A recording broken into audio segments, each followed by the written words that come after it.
आत्मिक यात्रा कार्यक्रम में आपका स्वागत है। आइए हम पास्टर प्रेमाशीष सतमन द्वारा लिखित आज के भक्ति लेख पर चर्चा करें।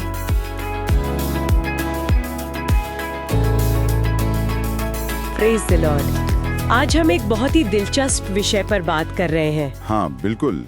ये पास्टर प्रेमाशीष सतमन का एक लेखन है, शिकायतों को धन्यवाद में बदलना। हम सब कभी न कभी शिकायत करते हैं, है ना? हाँ, ये तो बहुत आम बात है। तो सवाल ये उठता है कि क्या वाकई में इस आदत को कृतज्ञता में या कहें आभार में बदला जा सकता है? सतमन इफिसियों 5:20 का जिक्र करते हैं। हमारे प्रभु यीशु मसीह के नाम से हमेशा सब बातों के लिए परमेश्वर और पिता को धन्यवाद देते रहो। तो चलिए थोड़ा और समझते हैं कि सतमन के अनुसार इसका व्यवहारिक मतलब क्या है। बिल्कुल। और देखिए, ये सिर्फ पॉजिटिव सोचो टाइप की बात नहीं है। सतमन के लेखन में एक बड़ी मार्मिक उपमा है। अच्छा। हाँ, वो कहते हैं कि शिकायतें और डर भी ये असल में खरपतवार जैसे हैं, मतलब जंगली घास की तरह। खरपतवार। हाँ, ये सिर्फ नेगेटिव फीलिंग्स नहीं है। वो कहते हैं कि ये हमारे जीवन की जो संभावनाएं हैं, जो खुशियां हैं, उनको एक तरह से दबा सकती हैं, उनका गला घोट सकती हैं, उनको बढ़ने से रोक सकती हैं। ये तो सोचने वाली बात है। तो फिर जब वचन कहता है सब बातों के लिए धन्यवाद दो, तो क्या इसका मतलब मुश्किलों के लिए भी सतमन इसे कैसे समझाते हैं? नहीं, उनके लेखन के अनुसार सब बातों के लिए धन्यवाद देने का मतलब ये नहीं कि हम बुरी चीजों के होने पर कोई खुशी मना रहे हैं। हाँ, वो तो है। बल्कि ये एक विश्वास का कार्य है।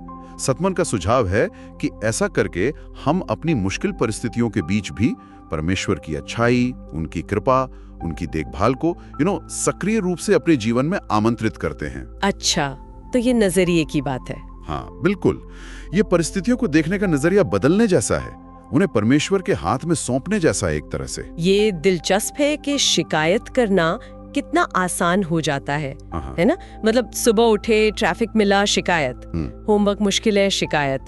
मौसम खराब है। हाँ। ये लगभग एक क्या कहते हैं, स्वचालित प्रतिक्रिया बन जाती है। सतुलमन मानते हैं कि ये आम बात है, लेकिन वो हमें इससे बाहर निकलने का रास्ता भी दिखाते हैं। हाँ। और रास्ता सुनने में शायद बहुत सरल लगे, पर गहरा है। सतुलमन इस बात पर जोर देते हैं कि बदलाव छोटी छोटी चीजों से शुरू होता है। छोटी चीजें? हाँ?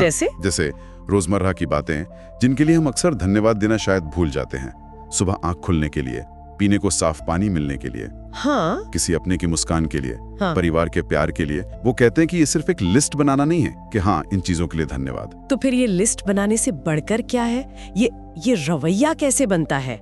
देखिए, सतमन के अनुसार ये धीरे धीरे कृतज्ञता का एक रवैया या कह लें स्वभाव विकसित करने के बारे में है। जब हम जानबूझकर लगातार छोटी छोटी चीजों के लिए भी आभार व्यक्त करते हैं, तो ये एक आदत बन जाती है। आदत। और जैसे जैसे कृतज्ञता की ये आदत मजबूत होती है, तो शिकायत और डर के वो जो खरपतवार है ना, हाँ, वो जंगली घास, हाँ, वो स्वाभाविक रूप से कमजोर पड़ने लगते हैं, क्योंकि हमारा ध्यान, हमारा फोकस परमेश्वर की भलाई पर, उनकी दी हुई चीजों पर टिकने लगता है। ये एक तरह से मन के बगीचे की निराई गुड़ाई करने जैसा है। यानी ये एक सक्रिय चुनाव है, हर रोज हर पल करना पड़ता है। बिल्कुल। सतमन का लेखन ये भी मानता है कि जीवन में चुनौतियां आएंगी, मुश्किल समय आएगा ही। ऐसा नहीं है कि कृतज्ञता अपनाने से सब कुछ एकदम आसान हो जाएगा। हाँ, ये तो है। लेकिन उनका जो मुख्य संदेश है वो आशा से भरा है कि जिनके हृदय में आभार है, उनके लिए हमेशा उम्मीद बनी रहती है। वो कहते हैं कि अगली बार जब शिकायत करने की इच्छा हो, हाँ, तो एक पल रुकें, सोचें और धन्यवाद देने के लिए कुछ खोजें, चाहे वो कितना ही छोटा क्यों ना हो। वो मानते हैं कि ये छोटा सा कार्य भी धीरे धीरे एक बड़ा परिवर्तन ला सकता है। तो अगर हम पास्टर प्रेमाशीष सतमन के लेखन से मुख्य बात निकालें, तो वो ये है कि कृतज्ञता सिर्फ एक एहसास नहीं है, ये एक सचेत निर्णय है। हाँ, एक चुनाव है। रोजमर्रा की छोटी चीजों में भी जानबूझकर आभार व्यक्त करना, चुनना, ये नकारात्मकता के चक्र को तोड़ सकता है और हमारे जीवन में परमेश्वर की आशा और कृपा के लिए जगह बना सकता है।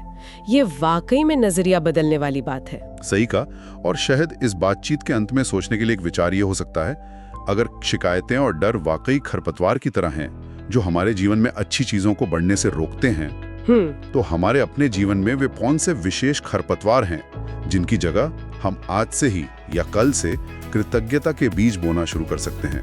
इस पर विचार करना शायद उपयोगी हो। जरूर, ये एक बहुत अच्छा सवाल है सोचने के लिए।